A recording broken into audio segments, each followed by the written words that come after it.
اللہ رب العالمین والصلاة والسلام علی سید الانبیاء والمرسلین اما بعد فاعوذ باللہ من الشیطان الرجیم بسم اللہ الرحمن الرحیم۔ الحمدللہ الہادی پروگرام میں نبی کریم صلی اللہ علیہ وسلم کی اطاعت کا بیان چل رہا تھا، اور ہم نے عرض کی تھی کہ اطاعت بغیر احکام رسول صلی اللہ علیہ وسلم جانے ممکن نہیں ہے۔ پہلے ہمیں پتہ ہو کہ سرکار نے کیا کیا احکام ارشاد فرمائے ہیں، پھر ان میں سے جو ہمارے لیے قابل عمل ہیں۔ مثال کے طور پر میں قابل عمل اس لیے عرض کرتا ہوں جیسے کہ میں بزنس نہیں کرتا ہوں، تو جو احکام سرکار کی تجارت سے متعلق ہیں خاص بزنس والوں کے لیے، تو وہ تو میرے لیے قابل عمل نہیں کہلائیں گے۔ ایسی طلاق کے مسائل، غیر شادی شدہ لڑکا ہے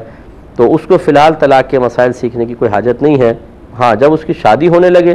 اس سے پہلے یقیناً اس پہ واجب ہے کہ طلاق کے مسائل سیکھیں۔ اس لیے جو احکام قابل عمل اپنی ذات کے لیے محسوس ہوں، ہمیں اطاعت رسول صلی اللہ علیہ وسلم بجا لانے کی غرض سے ان کو سیکھنا چاہیے، اچھی طرح سمجھنا چاہیے، پھر اپنا عملی محاسبہ احتساب کرنا چاہیے۔ اگر کمی کوتاہی محسوس ہو تو اللہ کی بارگاہ میں توبہ کر کے اس کمی کو پورا کرنا چاہیے، اور اگر اللہ تعالیٰ کے فضل و کرم سے پہلے سے ہی ان پر عامل ہیں تو اللہ کا شکر ادا کرنا چاہیے، کیونکہ جب ہم شکر ادا کرتے ہیں تو اللہ تعالیٰ نعمتوں میں مزید اضافہ فرماتا ہے۔ تو ابھی ایک حدیث چل رہی تھی، نبی کریم صلی اللہ علیہ وسلم نے فرمایا کہ جو ہمیں دھوکہ اور فریب دے وہ ہم میں سے نہیں۔ اسی کے ساتھ ایک اور روایت بھی ہے مسلم کے اندر، وہ میں نے آپ کو سنائی تھی کہ راوی کہتے ہیں کہ نبی کریم صلی اللہ علیہ وسلم ایک جگہ سے گزر رہے تھے تو ایک غلے کا ڈھیر تھا۔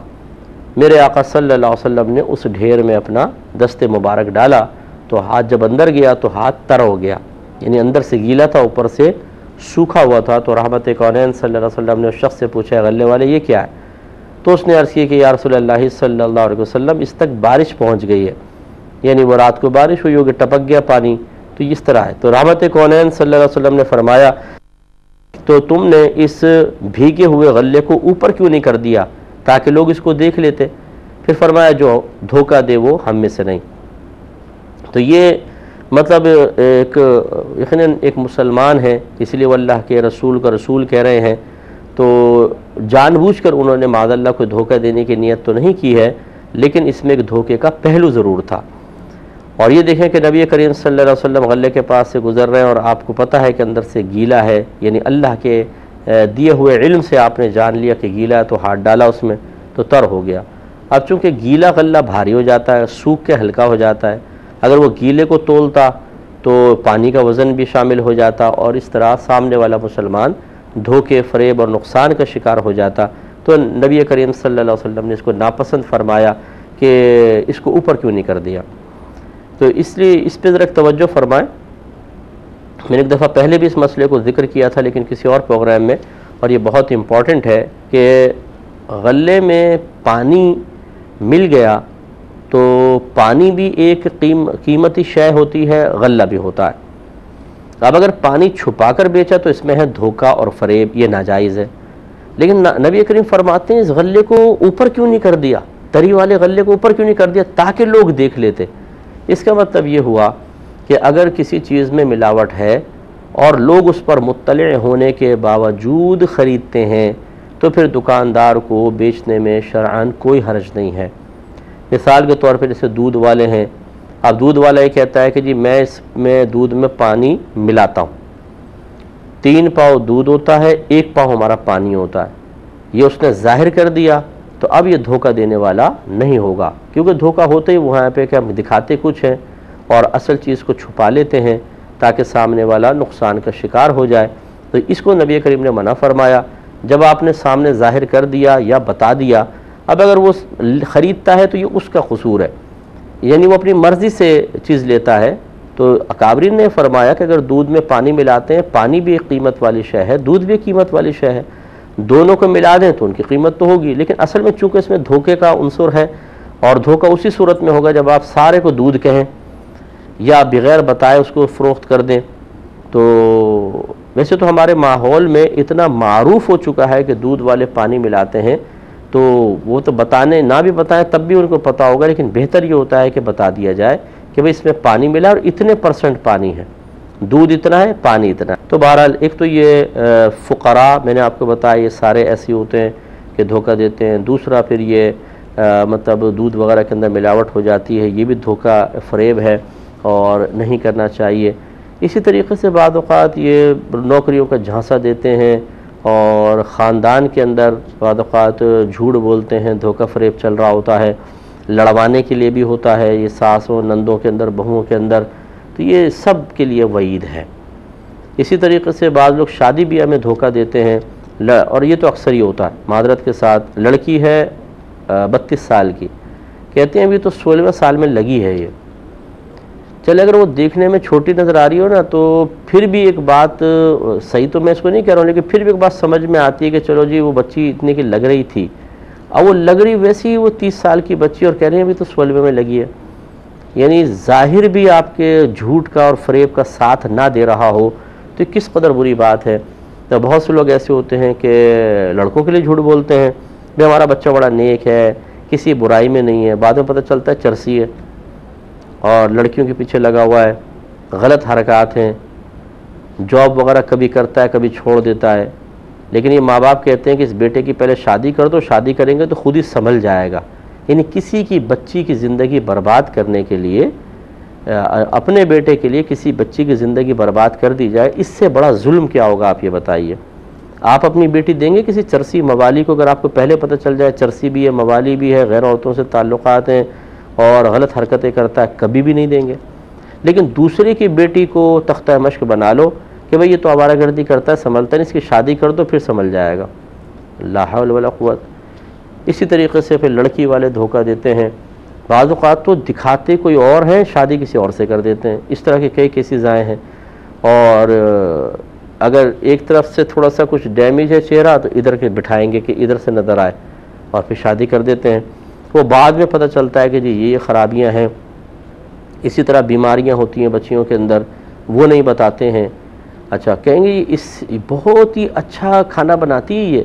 اور اس نے کبھی ہاف فرائی انڈا بھی نہیں بنایا، بولتی بہت ہی اچھا کھانا بناتی ہے. ہاں وہ منگواتی ہے، یہ کہنا چاہیے کہ یہ ہوٹل سے اور پیزا سینٹر سے بہت اچھا پیزا اور کھانا منگواتی ہے، بڑی ماہرہ ہے اس میں، روزانہ کال کر کر کے منگوا سکتی ہے تاکہ شوہر کی جیبیں خالی ہو جائیں. لیکن وہ بنانے کا کچھ آتا ہی نہیں ہے اس کو، کہیں گے بہت اچھا بناتی ہے. نتیجہ نکلتا ہے کہ جب اس دھوکے اور فریب سے شادی ہوتی ہے اور بعد میں ظاہر ہو جاتا ہے کہ آپس میں دھوکہ دیا گیا تھا، فریب کیا گیا تھا، پھر وہ ایک دوسرے کو بولتے ہیں بڑے جھوٹے تھے اس کی ماں نے بڑا جھوٹ بولا تھا. وہ بولتے ہیں لڑکے کی ماں نے بڑا جھوٹ بولا تھا. پھر وہ جب لڑائی کبھی ہوتی ہے یا کوئی بیٹھتے ہیں تو پھر ایک دوسرے پر اٹیک کرتے ہیں، تم تو دھوکے باز ہو، تم نے یوں کیا، تم نے یوں کیا. اور پھر وہ عزتیں قائم نہیں رہتی ہیں، ایک دوسرے کا وقار بالکل زائل ہو جاتا ہے، کیونکہ جھوٹے آدمی کا وقار تو نہیں قائم ہوگا. اس لیے ہم یہ سمجھاتے ہیں کہ اپنے جب بچوں کی شادی کریں، اگر ان میں خدا نخواستہ کوئی عیب ہے ظاہر کر دیں. یہ ہے، یہ بیماری ہے بچے کو، یہ اس میں عیب ہے. اتنی عمر چھپانے کا کیا فائدہ، جھوٹ بولنے کا کیا فائدہ. آگے شناختی کارڈ سے پتہ چل جاتا ہے، بے فارم سے پتہ چل گیا، پاسپورٹ سے پتہ چل گیا، کیا پھر وہ بچی کو تانا نہیں دیں گے لڑکے والے کہ تمہاری ماں بڑی دھوکے باز نکلی، اس نے تو تمہاری عمر یہ بتائی تھی. پھر یعنی اپنے آپ کو ذلت پر پیش کرنا. بچیاں کو گھر میں اتنی بوجھ ہے کہ ان کو دھکا دو بس، کس طرح جھوٹ بول کے، فریب کر کے، سامنے والوں کو دھوکہ دے کر بس بچیوں کو نکالو گھر سے باہر. ارے بھائی اگر بچیاں نکل بھی گئیں بیچاری تو کوئی جنگل میں تو نہیں چھوڑ کر آ گئے کہ بھئی اس کے بعد یہ کبھی پلٹ کر ہی نہیں آئے گی. وہ میکے گئی ہے اور وہاں اگر اس کے مطلب سسرال گئی ہے اور سسرال والے اگر ناراض ہو کر اور ان باتوں پر سے بدظن ہو کر اسے تانا زنی کریں، گھر ہی چھوڑ کے چلے جائیں تو یہ بالکل غلط رویہ ہے. صرف بچیوں کی شادی مسئلہ نہیں ہے، بلکہ اس کے بعد اصل مسائل تو شادی کے بعد شروع ہوتے ہیں. یہ سب آپ لوگ جانتے ہیں کہ ہم یہ سمجھتے ہیں کہ سب سے بڑا مسئلہ بچی کی شادی کا، حالانکہ پتہ ہے کہ اصل مسئلہ شادی کا تو ہوتا ہے بڑا، لیکن اصل تو پوری زندگی بعد میں شروع ہوگی. ابھی تو بچی گھر پر ہے، صرف اتنا ہے کہ بھئی اگر ہمیں کچھ ہو گیا تو ہماری بچی کا کیا بنے گا، ماں باپ کو یہ فکر ہوتی ہے. لیکن اگر جب شادی ہو جائے اور آپ نے دھوکہ دے کر فریب کر کے شادی کی ہے اور پھر وہ بچی کے سسرال والے اس بچی کے ساتھ نازیبہ سلوک کرتے ہیں، پھر اس کے سامنے اس کے ماں باپ کو برا بھلا کہتے ہیں، تو پھر بعض اوقات ہم نے یہ سنا ہے، کیونکہ میں تو لوگوں کے بڑے مسئلے حل کرتا ہوں نا، پھر لوگ ہمارے سامنے کہتے ہیں کہ ہماری بچی تو شادی سے پہلے ہی اچھی تھی،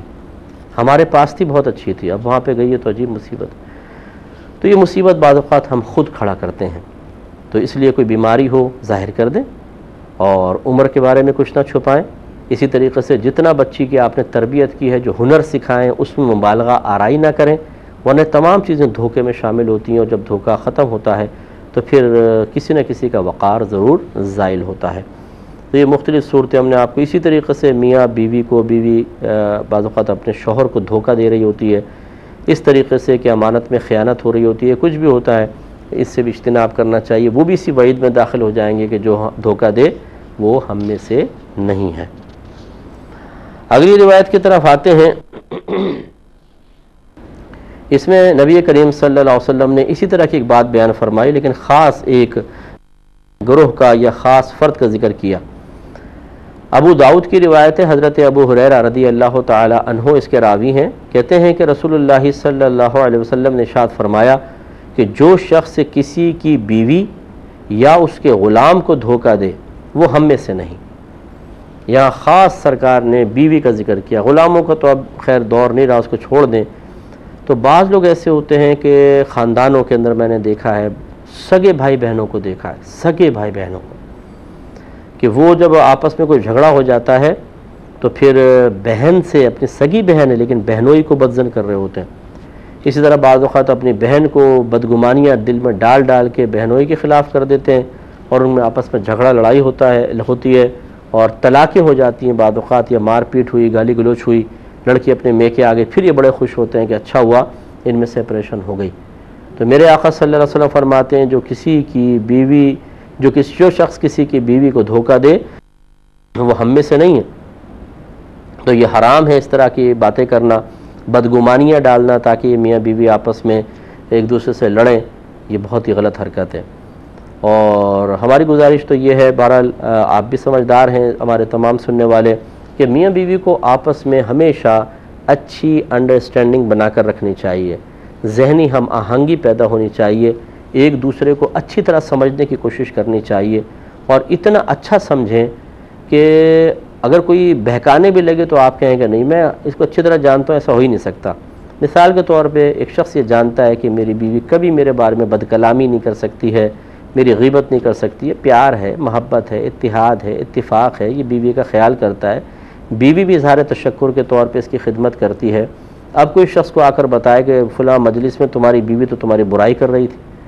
تو اتنی اچھی انڈرسٹینڈنگ ہونی چاہیے، اور اتنا ایک دوسرے کے ذہن کو، مزاج کو، اخلاقیات کو سمجھا ہوا ہونا چاہیے کہ ایسے موقع پہ کہیں کہ تم قرآن بھی معاذ اللہ اٹھا لو نا، میں یقین نہیں کروں گا، اس لیے کہ وہ ایسی نہیں ہے۔ اسی طرح بیوی کا معاملہ، لیکن ہوتا الٹ ہے کہ جیسے کوئی، یعنی میاں بیوی اتنے قریب ہوتے ہیں، ایک دوسرے پہ اعتماد نہیں کریں گے،